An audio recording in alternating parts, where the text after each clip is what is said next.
Et donc, ça transparaît dans ce film. À la base de la création du Parti Chasse. On répète que ces films sont visibles tous les mercredis en fait, à partir du 21 juillet. Et puis tous les dimanches aussi, voilà, jusqu'au 1er septembre, à partir de 19h, à la Cinémathèque de Tel Aviv uniquement. Sortez, respirez, c'est le Quality Time.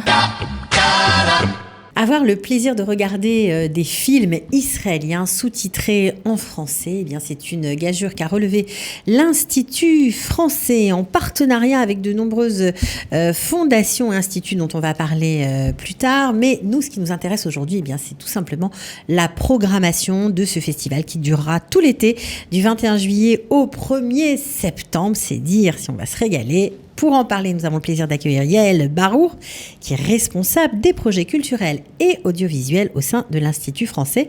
Bienvenue Yael. Bonjour Cathy. On est ravis de vous accueillir. Je suis ravie d'être là. Voilà. Alors non seulement vous êtes responsable des projets culturels et audiovisuels, mais vous êtes surtout une fan de culture avec un grand C. Voilà. Et c'est vous qui avez concocté, on va dire, la programmation. Voilà. Donc c'est pas la première fois que ça existe, ce festival. Alors c'est la 5e année. Ok. Donc le festival. Faut juste vous rapprocher un petit peu du micro. Alors le festival a été initié par Catriel Shrouri, qui était à l'époque le président légendaire de l'Israel Film Fund, qui est venu à l'Institut et qui nous a proposé cette idée de permettre à un public francophone d'accéder à la culture israélienne via le cinéma israélien. Et ben nous, ça nous parle tout à fait, puisque chez Qualita, le but du jeu, c'est aussi d'intégrer les francophones. La culture est une porte d'intégration exceptionnelle. On apprend à travers chaque film encore un peu plus sur la société israélienne. Alors, on va rentrer tout de suite dans le vif du sujet. 5 courts-métrages, 4 longs-métrages qui seront diffusés à tour de rôle, parfois plusieurs fois à chaque fois pendant l'été. Pourquoi ce choix ? Pourquoi vous avez choisi ces films ? On va les citer. Tuning, notamment d'Ilan Yagoda. Oui, alors Tuning va ouvrir le festival. C'est un magnifique documentaire d'Ilan Yagoda. Alors, j'ai choisi ce film parce que je pense qu'il est emblématique du festival. En fait, je vous donne le synopsis, un bref synopsis. Donc le réalisateur s'est placé, je ne sais pas si vous connaissez la gare Savidor Merkaz, où il y a un piano. Et il s'est placé là. Et en fait, je pense que toute la société israélienne, dans toute sa diversité, défile autour de ce piano. Et c'est magnifique. Et on voit des relations qui se créent entre les gens amoureux de la musique autour de ce piano. Et on voit vraiment toute la société israélienne dans toute sa diversité. Ça veut dire religieux, laïque, jeune, vieux. Ah oui, vraiment toute la société. Et c'est magique. Et en fait, on les voit défiler, on voit leur amour de la musique, on les voit échanger entre eux, des personnes qui ne se connaissent absolument pas, qui échangent grâce à leur amour de la musique, qui s'asseyent au piano et qui échangent. Entre inconnus, on se parle et puis on échange. Et je trouve que c'est très beau et c'est très emblématique de ce festival qui est un miroir et un reflet de la société israélienne. Et voilà, c'est ça qui nous intéresse forcément, parce que nous aussi, on aime, c'est vrai, quand on est francophone, c'est facile de rester entre Français, de parler français, de regarder la télé en français, mais parfois il faut sortir de sa zone de confort et pas mieux pour s'intégrer, de comprendre ce que cette merveilleuse société a à nous offrir sur plein de points différents. Vraiment. Parfois, un piano permet ces rencontres. Ces rencontres magiques. Oui, c'est clair. Alors, je suis d'accord avec vous. Il y a un autre film d'Eliran Malka, alors moi que j'aime beaucoup, pour ceux qui ont vu la série Les Shababnikim, qu'il a réalisé après beaucoup d'efforts et de persévérance. Je crois qu'il a mis 7 ans pour réaliser cette série, justement sur les orthodoxes. C'était rigolo, il faut bien le dire, c'était une comédie. Donc là, il propose The Unorthodox, à ne pas confondre avec la série, la série qui a cartonné sur Netflix. C'est pas la même chose, c'est un documentaire là aussi. Non, ce n'est pas un documentaire, c'est une fiction qui retrace donc les origines du Parti Chasse. Voilà, c'est pour ça que j'avais l'impression que c'était un documentaire, parce que c'est filmé d'une façon très réaliste. Oui, et ça retrace donc les origines du parti que l'on connaît aujourd'hui. Et voilà, ce film était important pour moi parce que on voit à travers ce film le monde orthodoxe et ça ouvre une fenêtre sur un monde qui n'est pas familier à tout le monde. Et je pensais que c'était important que tous les éléments de la société israélienne soient représentés à travers ce festival. Ok, donc là, on va faire une plongée dans ce monde, pour ceux que ça intéresse. On apprend des choses, j'imagine, on découvre beaucoup de choses. On découvre beaucoup de choses. Alors, tout n'est pas rose. Mais c'est pas grave. Voilà. Non, mais je pense que c'est important aussi, je veux dire, quand il s'agit d'un miroir, tout se reflète, les points positifs et les points négatifs ou les difficultés que les gens peuvent rencontrer au quotidien ou les difficultés entre groupes sociaux. Et donc, ça transparaît dans ce film Vion orthodoxe. Oui. Okay, à la base de la création du parti chasse. Vous verrez, je ne vous en dis pas plus, mais... Alors, on répète que ces films sont visibles tous les mercredis, en fait, à partir du 21 juillet. Et puis, tous les dimanches aussi, voilà, jusqu'au 1er septembre, à partir de 19h, à la Cinémathèque de Tel Aviv uniquement. Uniquement. Pour l'instant, on pourrait élargir le festival. Et en fait, l'édition de l'an dernier, qui était en ligne, nous a permis de toucher un public beaucoup plus vaste. Et c'est dommage de ne pas avoir poursuivi l'aventure. Oui, mais il faut travailler avec les autres cinémathèques et donc on va à un moment on a pensé le faire et puis bon ça s'est pas fait. Il y a eu le Covid et puis. Mais c'est dommage parce que c'est un projet à mon avis. Mais je pense qu'on coopère avec les autres cinémathèques sur de nombreux autres projets et on pourrait le faire là avec la Cinémathèque de Jérusalem peut-être pour commencer. La Cinémathèque de Jérusalem, la Cinémathèque d'Herzliya, pourquoi pas la Cinémathèque de Haïfa. Il y a du potentiel. C'est un très beau été de cinéma israélien en français. Voilà. Bien évidemment, c'est sous-titré en français, mais on entend la langue d'origine. C'est ça on entend la langue d'origine. Et je pense que ce festival permet et aux francophones israéliens et aux Israéliens également, qui n'ont pas pu voir ces films lors de leur sortie en salle. Et là, justement, après la crise du Covid, exactement, d'aller les voir et de se retrouver tous à nouveau, retrouver tous à nouveau dans une même salle. Et même dans les familles. Partager les mêmes expériences. Et bien sûr, dans les familles où les enfants ne comprennent un peu le français, mais ne le lisent pas le français, comprennent l'hébreu. Les parents, c'est le contraire. Ils comprennent un peu l'hébreu, mais ils lisent plutôt le français. Voilà. Ça peut faire une sortie sympa en famille et toujours très intéressante. Alors, on continue avec Shamed de Yaron Shani. Ça parle de quoi ? Alors là, ça parle du féminicide. C'est un film très fort, très très intense, très dur aussi, et voilà. Mais c'est un film très important. Ouais, très très important. Pourquoi ? Qui a été pris très important. Ça parle d'une question qui nous préoccupe tous, tant dans la société israélienne qu'en France, que dans toutes les sociétés. De ce point de vue-là, d'accord. Du point de vue du sujet, d'accord. Oui, le sujet. Et les acteurs sont exceptionnels. Le film a été primé au Festival de Jérusalem en 2019. C'est un film très, très, très, très fort. Très, très dur aussi. De par son sujet. Alors, tout n'est pas noir dans ce festival. Il y a quand même une comédie. C'est Forgiveness en anglais ou Mechila en hébreu. Oui. Alors, c'est une comédie qui a très bien marché au moment de sa sortie en Israël. Et ça s'inscrit dans la suite de Maktoub. Je ne sais pas si les auditeurs ou les spectateurs l'ont déjà vu.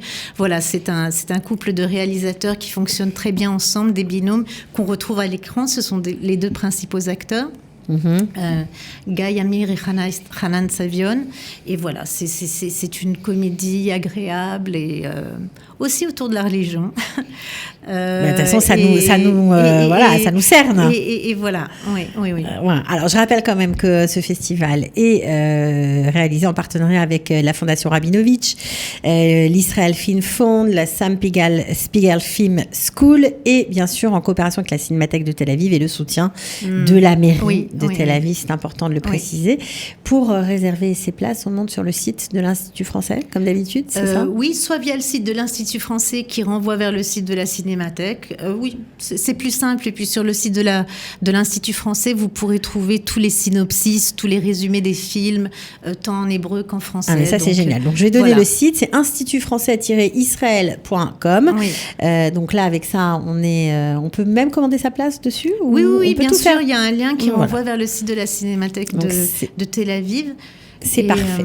Voilà. Alors, ce qui est sympa dans ce festival, c'est que non seulement il y a une jolie place faite au long métrage, mais il y a aussi des courts métrages. Oui, c'est la première année. Ah ben voilà. Alors, je me suis fait plaisir. Ah ben c'est pas grave. Je me suis fait plaisir cette année parce que je pense que les jeunes réalisateurs israéliens sont bourrés de talent et je voulais les mettre sur le devant de la scène. Donc, j'ai constitué une sélection de 5 courts-métrages qui sont chacun de véritables perles, de petits bijoux. Vous avez choisi 5 courts-métrages, oui. Vous en avez visionné combien pour faire cette sélection? Beaucoup j'en ai visionné pas mal. Mais je pense que ça s'intégrait bien dans le reste de la programmation, justement, donc, qui vise à présenter la société israélienne dans son ensemble. Et sous différents aspects. Mm-hmm. Et je pense que les courts-métrages qui ont été sélectionnés répondent exactement à ce souhait-là. Alors, les réalisateurs choisis sont Tomer Chouchan, Nitzan Rosen, Omri Dekel-Kadosh, Hila Roizenman et Ilai Mevorach. Oui. Donc, pas mal de jeunes talents. Oui. Alors, lequel vous avez préféré? Parce qu'il y en a 5, on va en parler, mais... je les aime tous. Okay. Je les aime tous parce qu'ils sont tous très intenses, ils sont tous pleins de sensibilité, pleins d'humanité, et ils sont tous très très touchants. Pas drôle. Pas drôle. Non, je plaisante, je vous taquine un peu. Pas forcément drôle, mais touchant, voilà, et humain. Il raconte beaucoup de choses de notre pays. Oui. C'est ça qui vous a plu. Touchant et humain, et il pose de nombreuses questions. Il y a un film qui a été nominé, je crois, aux Oscars. Il a été en compétition, en lice pour les Oscars. Voilà. C'est White Eye. Exactement. Aïn Levana en hébreu. Oui. Alors, ça parle de quoi? Alors, ça parle de quoi? Ça débute par un fait anodin. Il y a un jeune homme, on lui a volé son vélo. Tout simplement. Tout simplement. Et puis, il marche dans la rue et puis, il retrouve son vélo. Garé, enfin, attaché à un poteau. Et il veut récupérer son vélo, tout simplement. Et il est en droit de récupérer son vélo. Mais il défend son droit. À récupérer son vélo. Voilà, exactement. Mais il ne comprend pas que, en fait, le simple fait de vouloir récupérer, c'est tout à fait légitime, son vélo, peut avoir des conséquences et des répercussions très, très graves, qui vont au-delà du vol d'un simple vélo pour une autre personne qui se trouve en Israël, qui est une personne qui se trouve illégalement en Israël. Okay. Et voilà. Et on va pas en dire plus, mais en tout cas, on comprend que... Mais voilà, on part d'un fait anodin, et puis ça se complique. Oui, et ça se complique, et voilà, ça n'est pas simple. Donc, on parle, j'imagine, du sort des travailleurs étrangers, exactement. illégaux. Exactement. Une question importante en Israël, qui a beaucoup fait verser d'encre. Voilà, on en a beaucoup parlé. Bon, alors, ça donne matière à réfléchir au cinéma, hein, c'est ça l'idée. Hein. Oui. C'est ça qui est chouette. Bon, alors vous avez un autre film qui s'appelle Cold Frost and Sunshine. Je l'ai dit en anglais, pas forcément très bien, mais bon, alors, c'est le début d'un poème de Pouchkine, parce qu'en fait, dans ce court-métrage d'Hila Roizenman, il s'agit d'une bibliothécaire dans un lycée qui essaie d'aider un jeune qui a été abandonné par tous, et qui pense qu'à travers la poésie, elle peut essayer de l'atteindre et elle peut essayer de le sauver. Oui, c'est très très profond. Mais je n'en dis pas plus. Bien sûr, moi de toute façon. Et là, Hila Roizenman est une élève de Sam Spiegel. C'est son film de fin d'études. C'est un très très très beau film. Très joli film. Bon, alors, on espère peut-être que l'année prochaine, il y aura aussi des jeunes réalisateurs francophones. Oui, bien sûr. Parce qu'il y en a pas mal qui sont en train d'éclore. Donc, exactement. Et de s'intégrer et de suivre des cursus dans des écoles de cinéma israéliennes. Tout à fait. On leur souhaite d'être dans votre sélection l'année prochaine. Alors, Open Your Eyes, c'est un court-métrage de 2017 d'Ilai Mevorach. Oui. Alors là aussi, c'est formidable parce que ça traite... d'un sujet difficile, peut-être les préjugés. Alors, c'est une femme qui pense être une femme tout à fait tolérante, ouverte aux autres, et qui a un problème à l'œil, qui doit se faire soigner dans un hôpital. Elle se rend à l'hôpital, elle pense y trouver son médecin traitant, son ophtalmo traitant. Ouais, et elle y trouve. Et puis, on annonce dans les haut-parleurs que c'est un médecin arabe. Enfin, on annonce le nom du médecin et elle comprend qu'il s'agit d'un médecin arabe. Et donc, elle n'a pas envie de se faire soigner par lui. Ah, mais elle prend la fuite carrément. Et heureusement qu'elle se trouve avec son fils dans cet hôpital qui essaie de la convaincre, qui essaie de la raisonner.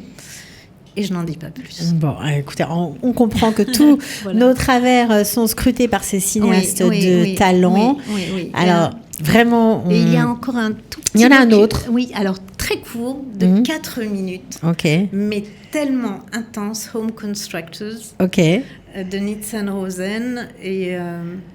Mais là, je ne peux pas en parler, donc il faut que vous alliez le voir. 4 minutes. 4 minutes. C'est plus du court-métrage, c'est du mini-métrage. Du très court-métrage et aussi très intense et super. Bon, en tout cas, j'imagine que c'était peut-être les prémices d'un futur long-métrage. Oui, toujours. Voilà, c'est toujours comme ça. Mais là, 4 minutes, ça me paraît évident. Ah non, mais c'est intense.